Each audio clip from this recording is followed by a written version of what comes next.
Don't be afraid to ask for help because it's okay to admit that you're struggling. And it's okay to admit that this everything's above you. And it's okay to admit that you're overwhelmed and scared and clueless at times. But then once you admit it, then that's the first step to getting help Mm-hmm. and to realizing that you're not alone. And that's a hard step to do. That's Katie, a teacher from here in Indiana who has struggled with burnout in the past and is struggling with it at this current time. In this episode, she's going to share with us how she's taken action and taken control when she's gone through burnout in the past and what she's doing about it now. This is episode 7. Welcome to the Burned In Teacher Podcast. I'm Amber Harper, and the educators on this podcast are brave enough to share their stories of burnout with the world. On BIT, we get real, we get honest, and we take action. Action against the burnout with stories from burned out teachers, advice from experts, and actionable steps you can take today to beat the burnout and become a happier, more fulfilled human being. Let's get started. This episode is brought to you today by my free action guide called the Burned In Teacher Method, 8 steps to take control and beat burnout starting now. Are you tired of poor behavior from not just your students and their families, but from your administrator and your coworkers? Or are you sick of the terrible relationship that you have with your workload? Then this guide will get you not just thinking, but acting, which, if you know me, that's what I'm all about. So go to burnedinteacher.com to download your free guide today. Hey, Burned In Teachers. Welcome to the Burned In Teacher Podcast. 1 part burnout and all other parts action, inspiration, and support for teachers dealing with burnout. Today, you're going to hear an interview that I had with Katie. She's a special education teacher from here in Northeast Indiana, where she was born and raised. As you'll hear her say, she even got her bachelor's and master's from here in Northeast Indiana. Throughout her career, she's taught in a couple of different grade levels, but is now teaching 1st grade. Although you'll hear her talk about her frustrations with her current position, Katie has excellent perspective. So let's listen in. Katie, welcome to the podcast. Thank you for joining us tonight. Thanks for having me. Katie, can you help us to understand your journey a little bit? We know now where you went to school and that you currently teach 1st grade, but help us to know your journey to where you are right now. This is my 11th year of teaching, and I started in a 1st grade classroom. The first year was really great. Lots of great kids, lots of great parents. And then the 2nd year, there was a lot of miscommunication. There was a lot of people going above other people to get what they want. It was a lot of, me making mistakes with only being a 2nd year teacher, but then not always feeling the support I needed to be successful. So I had a choice. I could either find a different job at a different school or accept a job at the same school I was at in reading intervention. And it was a part-time job at the time. And so I decided that I need to regroup, refocus, really figure out what I wanted to do. So then I started really getting into that job with the reading intervention. It became more and more hours. That's when I started my master's degree. I worked really closely with the special ed teachers, and that's when I was really encouraged by my administration to pursue my master's degree. So I did that, ended up working full-time. So then I worked another 4 years in that intervention job. And then I was also working with special ed kids, either small group or inclusion or one-on-one. And then once I got done with my master's, decided that was time to find a job that was closer to home. And that's when I went to started 1st grade there. And then I've been there. This is my 5th year there. You clearly had experienced a little bit of burnout there when you decided that you had to make a change of some sort. Can you explain to us what made you finally come to that conclusion that you needed to do something about your situation?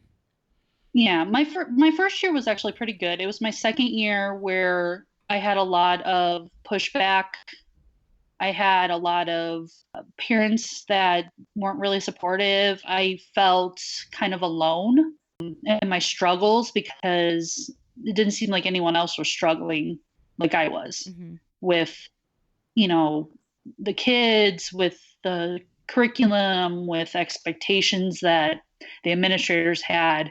It was basically when I had the choice of, either staying or going, that's when I kind of went, you know what? I really want to be an educator, but I want to make sure that a classroom teacher is where I need to be. Mm-hmm. Or is there something else calling me? So I made the decision to go into the special ed side of it just to see if education was still where I wanted to be and where I felt my calling to be. Mm-hmm. And so that was definitely a moment where I go, well, crap, I just hit rock bottom in a way of my education career. Can it get any better? And so, it took a lot of people going, you know what, you can do this. Mm-hmm. It's just one thing. And then that helped because it was I had great teammates. I had very good support in that area. And so with their help and with the support of the special ed teacher, I was able to kind of start over and find out, yeah, I really do like what I do. I really do want to be an educator. And that's when I kind of started getting into the special ed side of it and found out that I want to keep going. And so that's why I got my master's in it. So once you hit rock bottom and that kind of woe is me kind of feeling, the only way you can go is up. I agree. I just said that today. Yeah, you can either go up and change, you can go up and stay the same, or you can completely start over. And I chose to, in a way, start over, but still kind of go the path that I wanted to be in the first place, which was an educator. So that's excellent. Did you always want to be a teacher? No, I actually wanted to be an architect. Really? Which is really funny. Really, I know. But I also come from a big family of teachers. Lots of administrators, lots of teachers in my extended family. I was always kind of the oldest whenever, in my family, whenever we went to the babysitters, that was just kind of my thing. Like I liked being around those little kids. I liked to play with them and get on their level and and that kind of drew me to teaching little kids. So do you see yourself going into administration and maybe getting an admin degree in the future? No. No? No. May I ask why? I think that scares me more than the special ed part of it. And the special ed part is so much paperwork and so much documenting and so much jumping through hoops and making sure that everything is done for the kids in your care. And that does not scare me in the fact, like administrators with the responsibilities that they have is like above and beyond what I think I could manage at this point in time. Who knows? I may change my mind. But you never know. I'm never going to say never, but I'm going to say not likely. Yeah, I like that. It seems like you are the type of person that always keeps your possibilities open for growth. Yeah. Oh, yeah. Do you think that that's what's kept you pretty happy with with your current reality? I wouldn't say it's completely happy. My current reality is I'm not 100% happy because I'm still in those days of feeling burned out. In this current position I'm in, I've bounced back and forth between jobs, between grade levels, because of numbers at our school. And so my 5th year teaching here, I've gone 2 years in first grade, 2 years in third grade, back to first grade with totally different team each time. So trying to feel successful and trying to feel like I being able to accomplish things is not happening right now because I feel completely lost, even though I've taught first grade already. But I also know that not every day is going to be bad. Every day can be great. And if it is bad, you just move on and make the next day better. Right. Are you also feeling a lack of community and relationship with your teammates that you teach with? because of the Oh, bouncing no, around? it's like complete opposite. We have a great relationship and um, great support for each other. And it's great because I've worked with one of the first grade teachers before.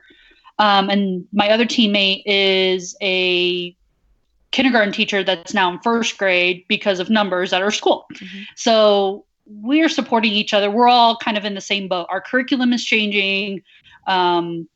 Expectations from the administrators are changing. And so we're all kind of going at it together. Mm-hmm. So yeah, no, we're great. We're great. That's so good to hear. I know it can go both ways with switching teams like that. So that's really, really helpful. Yeah, I've had both. Mm-hmm. So are there any resources or any research at all that you've sought out, in the way that you're feeling to try to kind of pull yourself out of that burned out feeling? I haven't really done too much. It's more of just kind of staying afloat right now, especially the last, 3 years kind of bouncing back and forth. But I think finding this really has helped because I know that there's lots of people out there like this, feeling this way. And it's good to know that I'm not alone.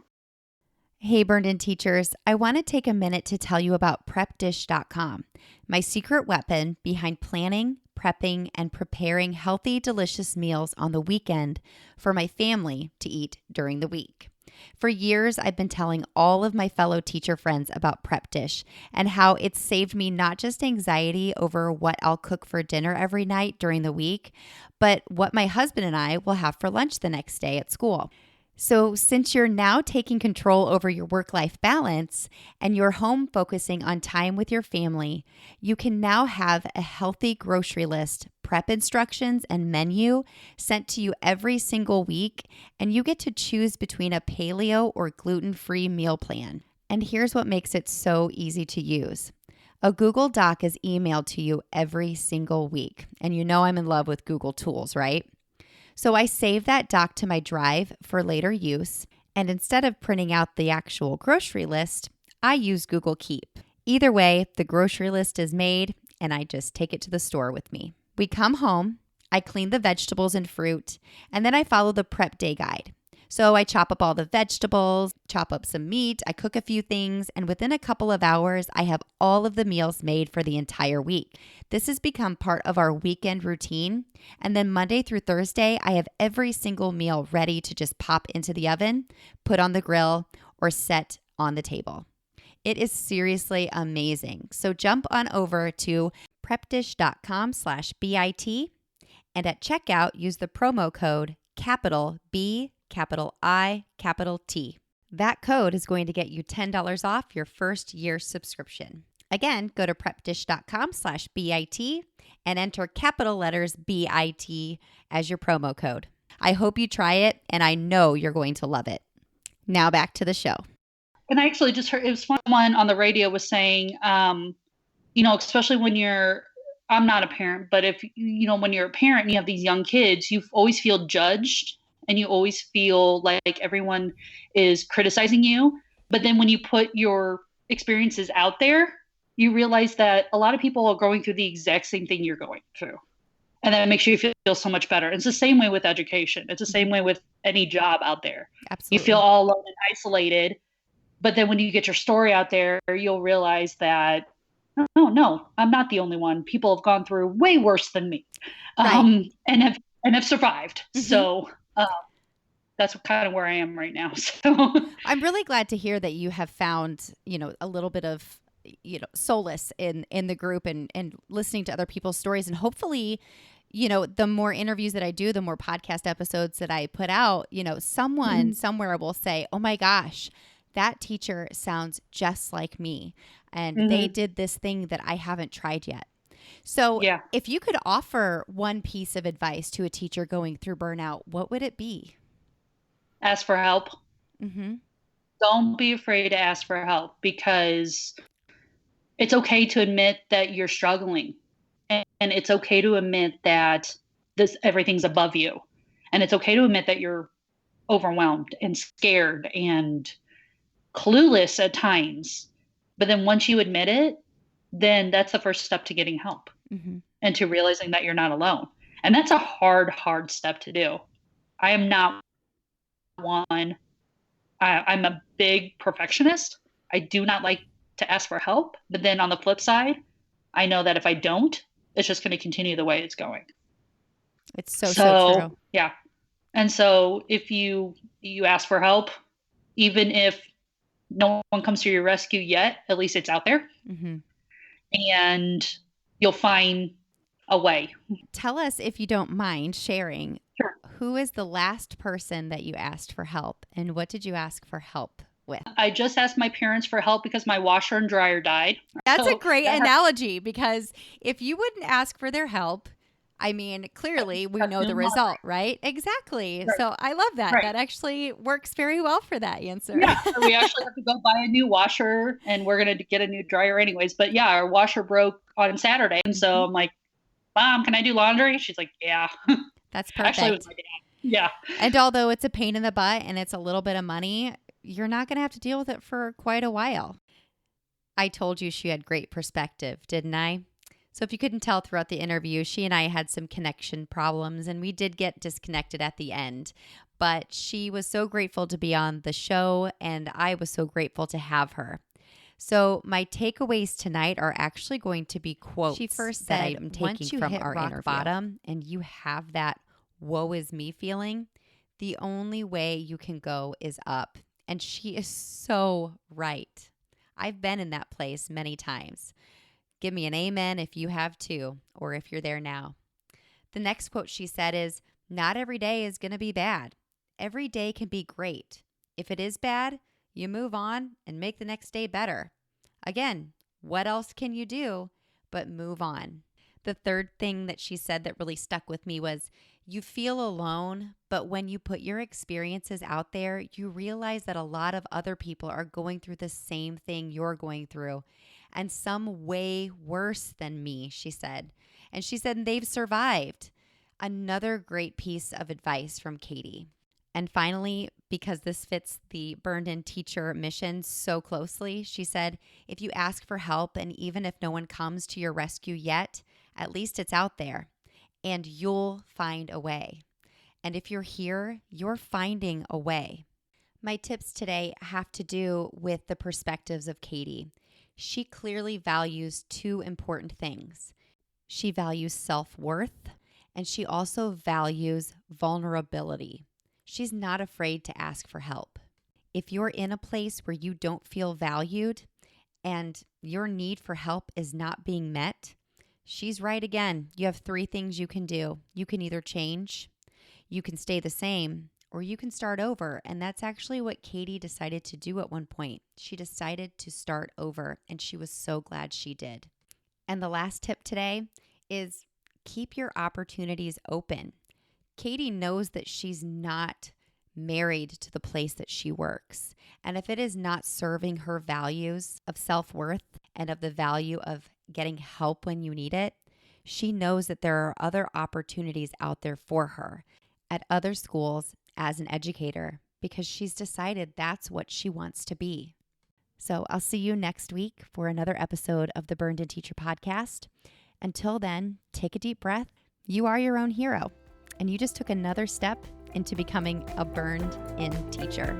Burn on. Want to be updated every time there's a new episode of the Burned-In Teacher podcast? Then go ahead and head over to iTunes or Google Play and make sure that you subscribe to the Burned-In Teacher podcast. Also, if you leave a review or you leave a 5-star rating, that helps the Burned-In Teacher podcast reach its mission to reach as many teachers as we possibly can, to help them know that there are other teachers feeling the way that they are, and that they are taking actionable steps to beat the burnout. Thank you so much. I appreciate it. Have a great week.